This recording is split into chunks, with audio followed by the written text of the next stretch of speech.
China in panic, Beijing falls, floods shatter bridges, knock out power grids, submerge entire villages.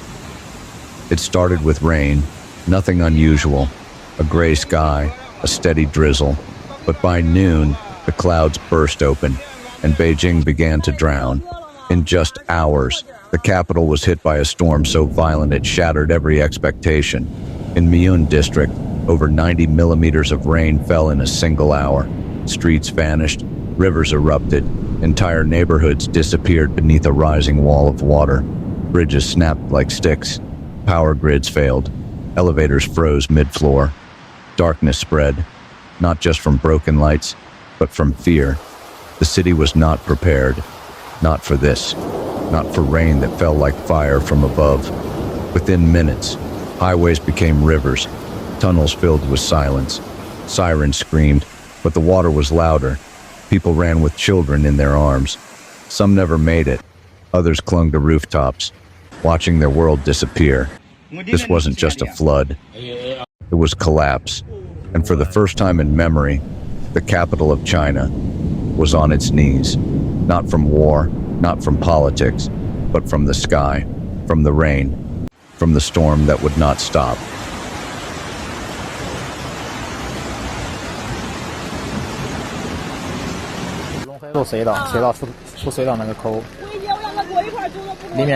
When the water rose, it didn't knock, it swallowed. In Miyun district alone, 28 lives were lost, swept away by currents too strong to fight. 2 more perished in Yanqing. Their names have yet to be spoken aloud, but their families know them. Their absence cuts deeper than the flood itself. In Hebei, a landslide buried homes without warning. 4 bodies pulled from the mud, 8 still missing. Some believed to be under collapsed bridges, others beneath entire hillsides. Every number is a face, a voice, a moment frozen in time.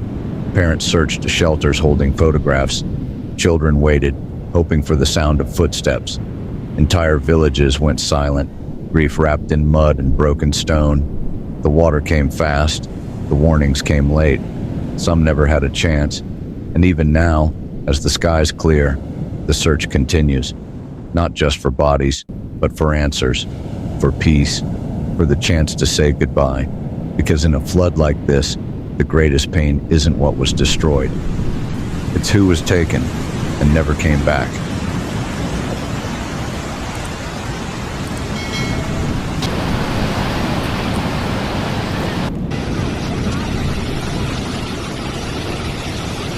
The flood did not stop at Beijing's edge. It spread, fast, wide, without mercy. In the northern districts, water poured down from the mountains like a broken dam.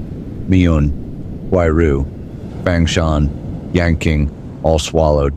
Rivers that once flowed gently turned savage, cutting highways in half, smashing buses into buildings.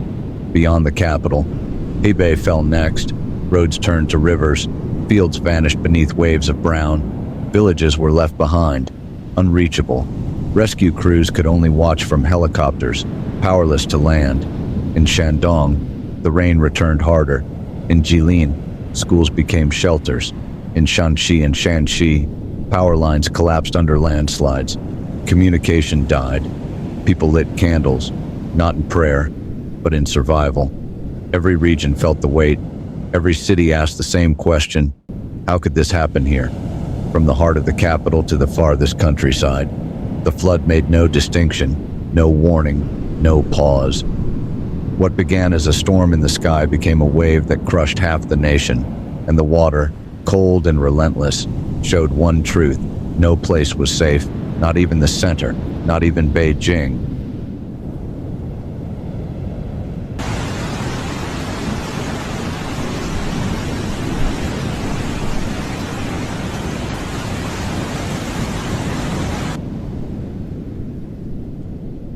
The flood didn't just drown the land, it tore it apart.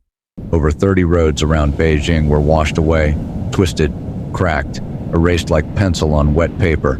Bridges snapped in midair, their arches once proud, now broken bones scattered in the water. More than 100 villages lost power.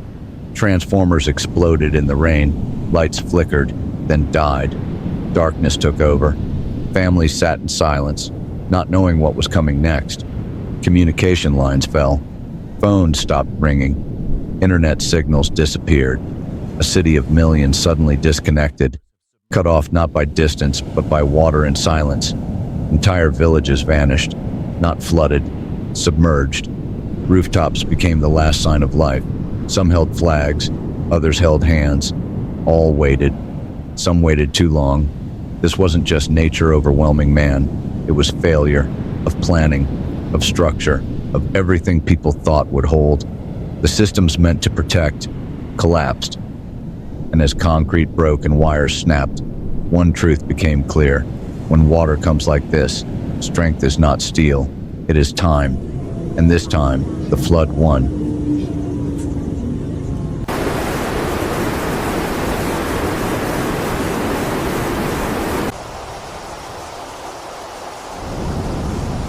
They left with what they could carry: blankets, a photo, a name written on paper.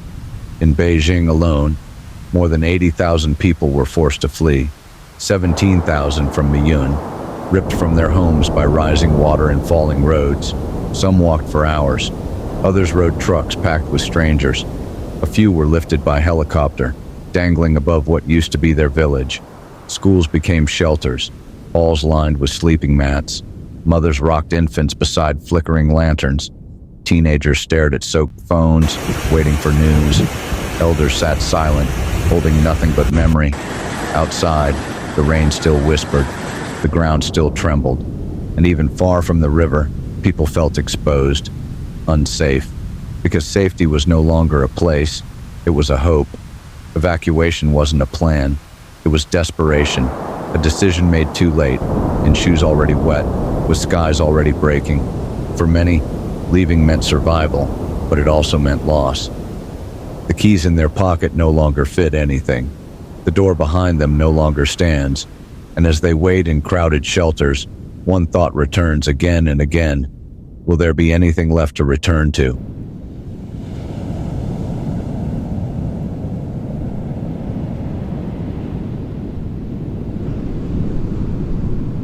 This wasn't just a storm. It was a wall of sky collapsing. In one single stretch, Beijing received more rain than it normally sees in an entire year. In some districts, over 500 millimeters fell in days. In others, nearly 100 in just an hour. Meteorologists searched for answers. Mountains trapped the air. Warm currents from the monsoon swelled it. And climate change. It made everything worse. Hotter air, heavier clouds, stronger storms. This rain didn't fall.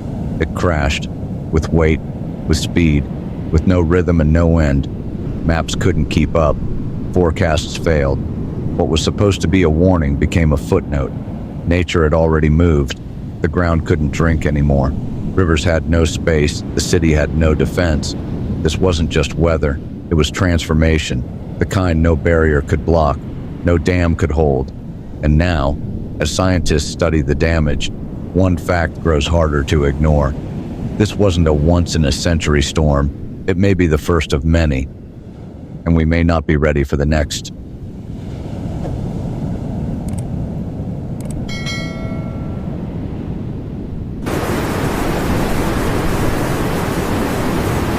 They didn't wait for orders. They moved when the rain didn't stop. Rescue teams poured into flooded streets, boots deep in mud, ropes over shoulders, eyes scanning windows for signs of life. Boats replaced ambulances. Helicopters searched through fog. Every second mattered. Every hand reached out in hope. In Miyun, firefighters carried children through waist-high water. In Hebei, volunteers formed human chains to pull elders from collapsed homes. In Yanqing, medics worked by candlelight, stitching wounds and calming panic, but the water moved faster than they could. Roads blocked, communication lost. Some villages waited days for help, lighting fires, writing SOS in the mud. Still, they came, sleepless, soaked, determined, not for reward, but because it was the only thing left to do. The rain didn't stop for them. The rivers didn't part, but they went in anyway. Again and again. In a disaster this large, not everyone could be saved, but many were, because someone refused to leave them behind. And in a nation flooded by loss, these quiet acts became lifelines, not just for the body, but for the soul.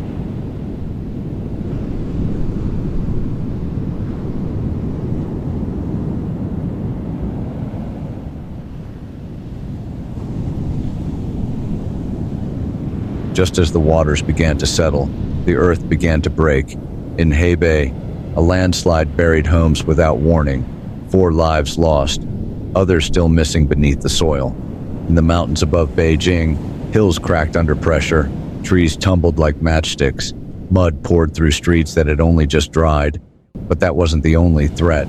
Reservoirs, swollen to their limits, groaned under the weight. The Miyun Reservoir surged at a record peak, over 6,000 cubic meters per second. Engineers worked day and night, reinforcing walls, checking gauges, hoping they weren't too late. One break, that's all it would take. Villages downstream held their breath. Evacuation orders were ready. Buses stood by. Sirens were tested, again and again. Because the flood isn't just what comes from above, it's what comes after. When the ground is soft, when the pressure builds, when no one knows what will crack next. And as people watched hills shift and rivers rise again, a new fear took hold, not of the storm behind them, but of what still waits ahead, hidden, silent, ready.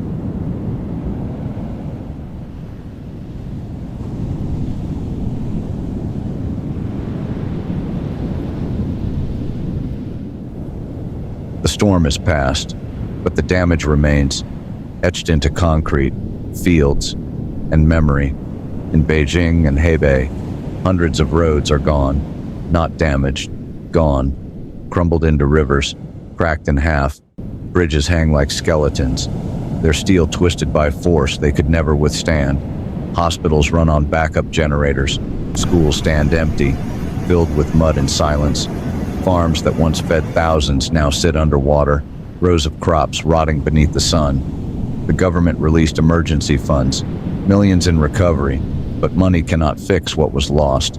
Not the homes, not the history, not the years it took to build what vanished in days. Trains are delayed, markets are disrupted, shipments held back. What began as rain now echoes through every part of the economy, and the human toll harder to measure. Displaced families, sleepless children, small businesses locked in silence, a future rebuilt from debris. This wasn't just a flood, it was a fracture. A sudden break in the rhythm of life, and as the water recedes, the question becomes clear. How do you repair a nation when the foundation itself has shifted?